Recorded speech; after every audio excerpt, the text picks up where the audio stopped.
ओम शांति। 15 अक्टूबर 2024। आज की मधुर महावाक्य। मीठे बच्चे, तुम सबकी आपस में एक मत है।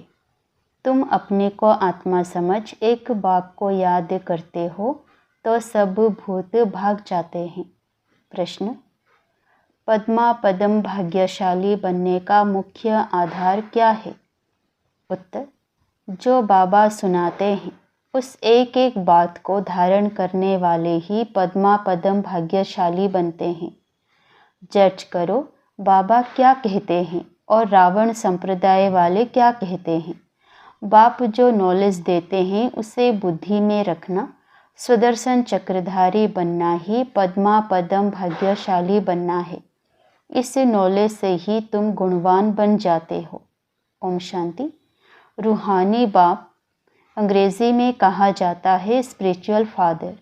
सतयुग में जब तुम चलेंगे तो वहाँ अंग्रेज़ी आदि दूसरी कोई भाषा तो होगी नहीं। तुम जानते हो सतयुग में हमारा राज्य होता है, उसमें हमारी जो भाषा होगी वही चलेगी। फिर बाद में वह भाषा बदलती जाती है। अभी तो अनेकानेक भाषाएं हैं। जैसा जैसा राजा वैसी वैसी उनकी भाषा चलती है। अब यह तो सब बच्चे जानते हैं। सब सेंटर्स पर भी जो बच्चे हैं उनकी है एक मत। अपने को आत्मा समझना है और एक बाप को याद करना है ताकि भूत सब भाग जाएं। बाप है पतित पावन। 5 भूतों की तो सब में प्रवेशता है। आत्मा में ही भूतों की प्रवेशता होती है। फिर इन भूतों अथवा विकारों का नाम भी लगाया जाता है देह, अभिमान, काम, क्रोध आदि। ऐसे नहीं कि सर्वव्यापी कोई ईश्वर है।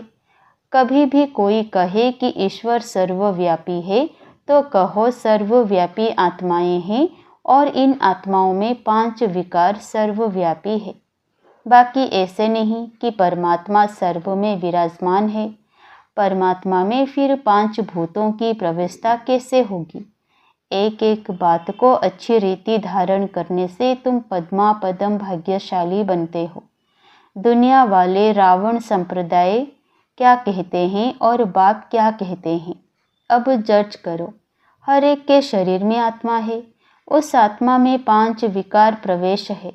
शरीर में नहीं, आत्मा में 5 विकार अथवा भूत प्रवेश होते हैं। सतयुग में यह 5 भूत नहीं है। नाम ही है डीटी वर्ल्ड। यह है डेविल वर्ल्ड। डेविल कहा जाता है असुर को। कितना दिन और रात का फर्क है। अभी तुम चेंज होते हो। वहाँ तुम्हारे में कोई भी विकार, कोई अवगुण नहीं रहता। तुम्हारे में संपूर्ण गुण होते हैं।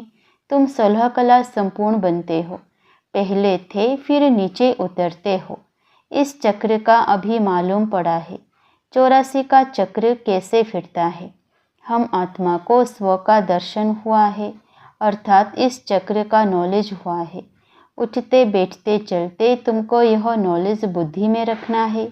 बाप नॉलेज पढ़ाते हैं। यह रूहानी नॉलेज बाप भारत में ही आकर देते हैं। कहते हैं ना हमारा भारत। वास्तव में हिंदुस्तान कहना तो रोंग है। तुम जानते हो भारत जब स्वर्ग था तो सिर्फ हमारा ही राज्य था और कोई धर्म नहीं था। न्यू वर्ल्ड थी। नई दिल्ली कहते हैं ना। दिल्ली का नाम असल दिल्ली नहीं था, परिस्तान कहते थे। अभी तो नई दिल्ली और पुरानी दिल्ली कहते हैं। फिर ना पुरानी ना नई दिल्ली होगी, परिस्तान कहा जाएगा। दिल्ली को कैपिटल कहते हैं ना। इस लक्ष्मी नारायण का राज्य होगा और कुछ भी नहीं होगा। हमारा ही राज्य होगा। अभी तो राज्य नहीं है, इसलिए सिर्फ कहते हैं हमारा भारत देश है। राजाएं तो है नहीं। तुम बच्चों की बुद्धि में सारा ज्ञान चक्र लगाता है। बरोबर पहले पहले इस विश्व में देवी देवताओं का राज्य था और कोई राज्य नहीं था। जमुना का किनारा था, उसको परिस्तान कहा जाता था। देवताओं की कैपिटल दिल्ली ही रही है। तो सभी को कशिश होती है। सबसे बड़ी भी है, एकदम सेंटर व बीच में है। मीठे मीठे बच्चे जानते हैं पाप तो ज़रूर हुए हैं। पाप आत्मा बन गए हैं। सतयुग में होते हैं पुण्य आत्माएं, बाप ही आकर पावन बनाते हैं, जिसकी तुम शिव जयंती भी मनाते हो। अब जयंती अक्षर तो सबसे लगता है, इसलिए इनको फिर शिवरात्रि कहते हैं। रात्रि का अर्थ तो तुम्हारे सिवाय और कोई समझ ना सके। अच्छे अच्छे विद्वान आदि कोई भी नहीं जानते कि शिवरात्रि क्या है, तो मनावे क्या। बाप ने समझाया है रात्रि का अर्थ क्या है। यह जो 5000 वर्ष का चक्र है, उसमें सुख और दुख का खेल है। सुख को कहा जाता है दिन, दुख को कहा जाता है रात। तो दिन और रात के बीच में आता है संगम। आधा कल्प है सोजरा, आधा कल्प है अंधियारा। भक्ति में तो बहुत टिक टिक चलती है। यहाँ है सेकंड की बात, बिल्कुल इजी है, सहज योग। तुमको पहले जाना है मुक्ति धाम, फिर तुम जीवन मुक्ति और जीवन बंध में कितना समय रहे हो, यह तो तुम बच्चों को याद है, फिर भी घड़ी घड़ी भूल जाते हो। बाप समझाते हैं योग अक्षर है ठीक, परंतु उन्हों का है जिस्मानी योग, यह है आत्माओं का परमात्मा के साथ योग। सन्यासी लोग अनेक प्रकार के हठयोग आदि सिखाते हैं, तो मनुष्य मूंझते हैं। तुम बच्चों का बाप भी है तो टीचर भी है, तो उनसे योग लगाना पड़े ना। टीचर से पढ़ना होता है। बच्चा जन्म लेता है तो पहले बाप से योग होता है, फिर 5000 वर्ष के बाद टीचर से योग लगाना पड़ता है, फिर वानप्रस्थ अवस्था से गुरु से योग लगाना पड़ता है। 3 मुख्य रहते हैं, वह तो अलग अलग होते हैं। यहाँ यह एक ही बार बाप आकर बाप भी बनते हैं, टीचर भी बनते हैं। वंडरफुल है ना। ऐसे बाप को तो ज़रूर याद करना चाहिए। जन्म जन्मांतर 3 को अलग अलग याद करते आए हो। सतयुग में भी बाप से योग होता है, फिर टीचर से होता है। पढ़ने तो जाते हैं ना, बाकी गुरु की वहाँ दरकार नहीं रहती, क्योंकि सब सद्गति में रहते हैं। यह सब बातें याद करने में क्या तकलीफ है, बिल्कुल सहज है। इनको कहा जाता है सहज योग, परंतु यह है अनकॉमन। बाप कहते हैं मैं यह टेम्परेरी लोन लेता हूँ, सो भी कितना थोड़ा समय लेता हूँ। 60 वर्ष में वानप्रस्थ अवस्था होती है। कहते हैं 60 लगी लाठ। इस समय सबको लाठी लगी हुई है। सब वानप्रस्थ निर्वाण धाम में जाएंगे। वो है स्वीट होम, स्वीटेस्ट होम। उनके लिए ही कितनी अथाह भक्ति की है। अभी चक्र फिर कर आए हो। मनुष्यों को यह कुछ भी पता नहीं है। ऐसे ही गपोड़ा लगा दिया है कि लाखों वर्ष का चक्र है। लाखों वर्ष की बात हो तो फिर रेस्ट मिल ना सके, रेस्ट मिलना ही मुश्किल हो जाए। तुमको रेस्ट मिलती है, उसको कहा जाता है साइलेंस होम। इन कॉर्पोरियल वर्ल्ड यह है स्थूल स्वीट होम, यह है मूल स्वीट होम। आत्मा बिल्कुल छोटा रॉकेट है, उनसे तीखा भागने वाला कोई होता नहीं। यह तो सबसे तीखा है। 1 सेकंड में शरीर छोटा और यह भागा। दूसरा शरीर तो तैयार रहता है। ड्रामा अनुसार पूरे टाइम पर उनको जाना ही है। ड्रामा कितना एक्यूरेट है, इनमें कोई अनक्यूरेसी नहीं है, यह तुम जानते हो। बाप भी ड्रामा अनुसार बिल्कुल एक्यूरेट टाइम पर आते हैं। 1 सेकंड का भी फर्क नहीं पड़ सकता। मालूम कैसे पड़ता है कि इनमें बाप भगवान है? जब नॉलेज देते हैं, बच्चों को बैठ समझाते हैं। शिवरात्रि भी मनाते हैं ना। मैं शिव कब से कैसे आता हूँ वह तुमको तो पता नहीं है। शिवरात्रि कृष्ण रात्रि मनाते हैं, राम की नहीं मनाते, क्योंकि फर्क पड़ गया ना। शिवरात्रि के साथ श्री कृष्ण की भी रात्रि मना लेते हैं, परंतु जानते कुछ भी नहीं। यहाँ है ही आसुरी रावण राज्य। यह समझने की बात है। यह तो है बाबा। बूढ़े को बाबा कहेंगे, छोटे बच्चे को बाबा थोड़े ही कहेंगे। कई लव से भी बच्चे को बाबा कह देते हैं, तो उन्होंने भी श्री कृष्ण को लव से कह दिया है। बाबा तो तब कहा जाता जब बड़े हो और फिर बच्चे पैदा करते हो। श्री कृष्ण खुद ही प्रिंस हैं, उनको बच्चे कहाँ से आए? बाप कहते ही हैं, मैं बुजुर्ग के तन में आता हूँ।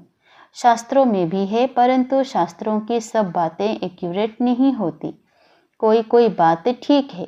ब्रह्मा की आयु माना प्रजापिता ब्रह्मा की आयु कहेंगे, वह तो ज़रूर इस समय होगा। ब्रह्मा की आयु मृत्यु लोक में खत्म होगी। यह कोई अमरलोक नहीं है। इनको कहा जाता है पुरुषोत्तम संगम युग। यह सिवाय तुम बच्चों के और कोई की बुद्धि में नहीं हो सकता। बाप बेट बताते हैं, मीठे मीठे बच्चों, तुम अपने जन्मों को नहीं जानते हो। हम बतलाते हैं कि तुम 84 जन्म लेते हो। कैसे? तो भी तुमको पता पड़ गया है।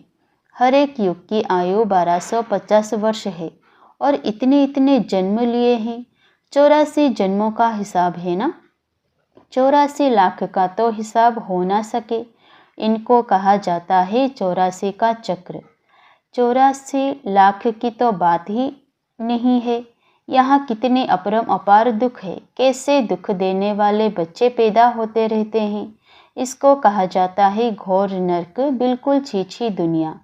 तुम बच्चे जानते हो, अभी हम नई दुनिया में जाने के लिए तैयार हैं। पाप कट जाएं तो हम पुण्यात्मा बन जाएं। अभी कोई पाप नहीं करना है। 1-2 पर काम कटारी चलाना, यह आदि मध्य अंत दुख देना है। अभी यह रावण राज्य पूरा होता है। अभी है कलयुग का अंत। यह महामारी लड़ाई है अंतिम। फिर कोई लड़ाई आदि होगी ही नहीं। वहाँ कोई भी यज्ञ रचे नहीं जाते।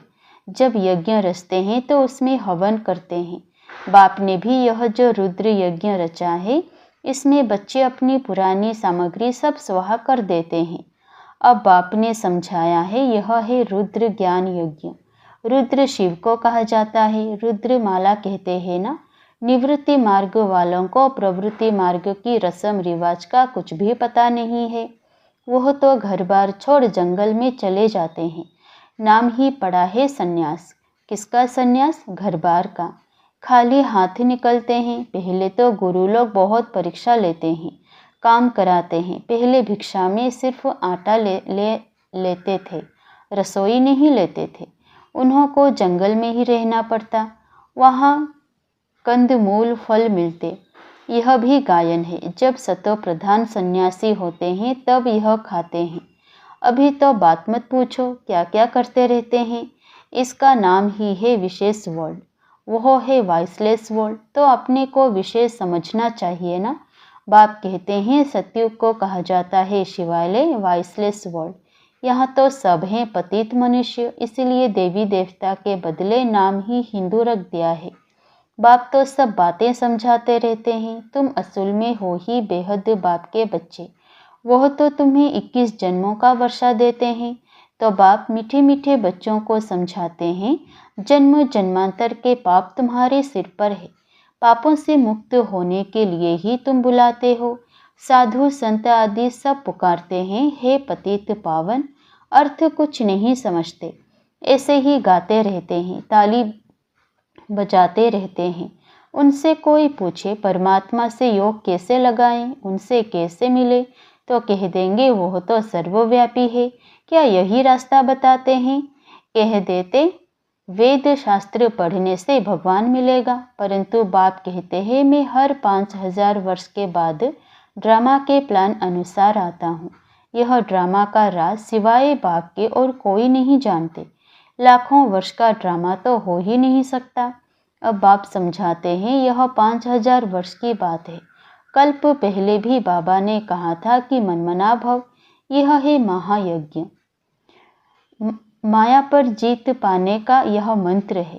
बाप ही बैठे अर्थ समझाते हैं, दूसरा कोई अर्थ नहीं समझाते। गाया भी जाता है ना, सर्व का सद्गति दाता एक। कोई मनुष्य तो हो नहीं सकता। देवताओं की भी बात नहीं है। वहाँ तो सुख ही सुख है। वहाँ कोई भक्ति नहीं करते। भक्ति की जाती है भगवान से मिलने के लिए। सतयुग में भक्ति होती नहीं, क्योंकि 21 जन्मों का वर्षा मिला हुआ है। तब गाया भी जाता है, दुख में सिमरण सब करे। यहाँ तो अथाह दुख है। घड़ी घड़ी कहते हैं भगवान रहम करो। यह कलयुग दुखी दुनिया सदैव नहीं रहती। सतयुग त्रेता पास्ट हो गए हैं, फिर होंगे। लाखों वर्ष की तो बात भी याद नहीं रह सकती। अब बाप तो सारी नॉलेज देते हैं, अपना परिचय भी देते हैं और रचना के आदि मध्य अंत का राज भी समझाते हैं। 5000 वर्ष की बात है, तुम बच्चों को ध्यान में आ गया है। अभी तो पराये राज्य में हो। तुमको अपना राज्य था, यहाँ तो लड़ाई से अपना राज्य लेते हैं, हथियार से मारामारी से अपना राज्य लेते हैं। तुम बच्चे तो योग बल से अपना राज्य स्थापन कर रहे हो। तुम्हें सतो प्रधान दुनिया चाहिए। पुरानी दुनिया खत्म हो, नई दुनिया बनती है। इसको कहा जाता है कलयुग पुरानी दुनिया, सतयुग है नई दुनिया। यह भी किसी को पता नहीं है। सन्यासी कह देते यह आपकी कल्पना है, यहाँ ही सतयुग है, यहाँ ही कलयुग है। अब बाप बेट समझाते हैं, एक भी ऐसा नहीं है जो बाप को जानते हो। अगर कोई जानता होता तो परिचय देता। सतयुग त्रेता क्या चीज़ है, किसको समझ में थोड़े ही आता है। तुम बच्चों को बाप अच्छी रीति समझाते रहते हैं। बाप ही सब कुछ जानते हैं। जानी जाननहार अर्थात नॉलेजफुल। मनुष्य सृष्टि का बीज रूप है, ज्ञान का सागर, सुख का सागर है। उनसे ही हमको वर्षा मिलना है। बाप नॉलेज में आप समान बनाते हैं। अच्छा, मीठे मीठे सिकिलधे बच्चों प्रति माता पिता बाप दादा का याद प्यार और गुड मॉर्निंग। रूहानी बाप की रूहानी बच्चों को नमस्ते। धारणा के लिए मुख्य सार।